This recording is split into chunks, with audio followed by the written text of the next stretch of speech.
and there were so many other things like, every Thursday was payroll.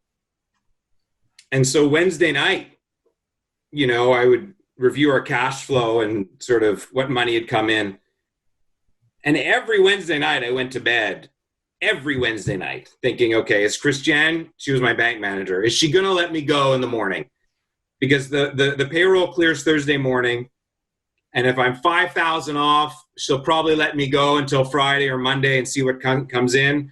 If I'm 20,000 off, I need to have a story and I need to have a customer who said they're going to pay me. Like I can remember the checks that we got in news that a customer was going to pay us. And we were in Montreal and we did a lot of work for some chemical factories in Brockville and Kingston. If a check was ready, we could mail the check. No, don't mail it. We'll be there. Right.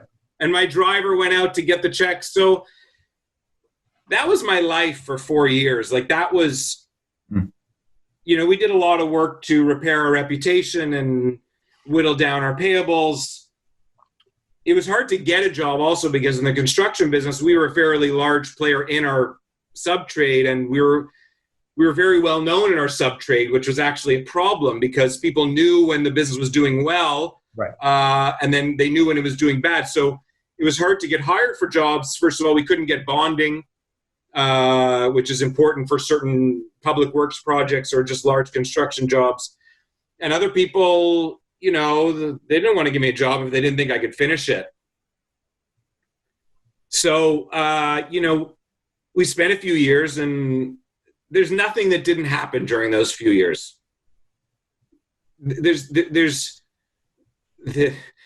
physical, financial risk, the physical risk and the financial risk that I took every day going to work was extreme. And I left there and decided to get my MBA, and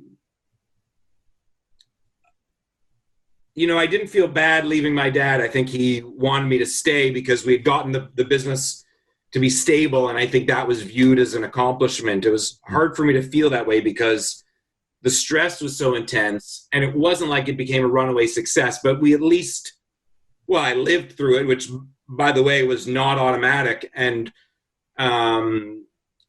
we didn't have, I'll say, personal bankruptcy issues or follow-on debts, and that was the main thing. But, it was hard to look upon it at the time as a success because it was nothing but stress and heartache all the time. And you never, like if I think about what I do today, I sit back and I do strategy for businesses and I help them make decisions. But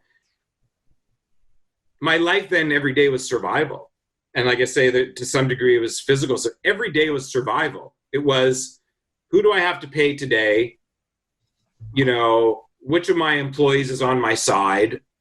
Which of my subcontractors is going to work for me? If I have to rent scaffolding for a job, who have I paid recently? If I have to get paint for a job, where am I the least behind? And so every day was survival.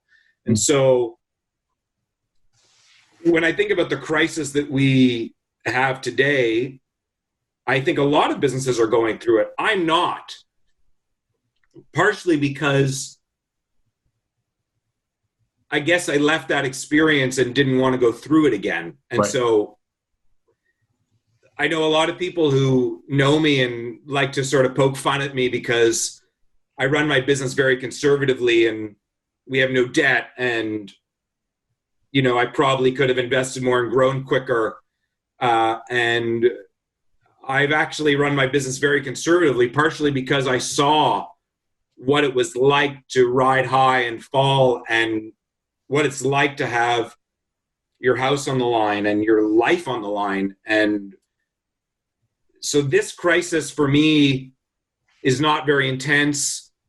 The crisis in 2009 was intense, but it was nothing compared to that. And I've had some other bad years, which, I worry when I have bad years and I don't want to lose money, but I sort of have the past to compare to. And I think it gives me a sense of what I don't want to do.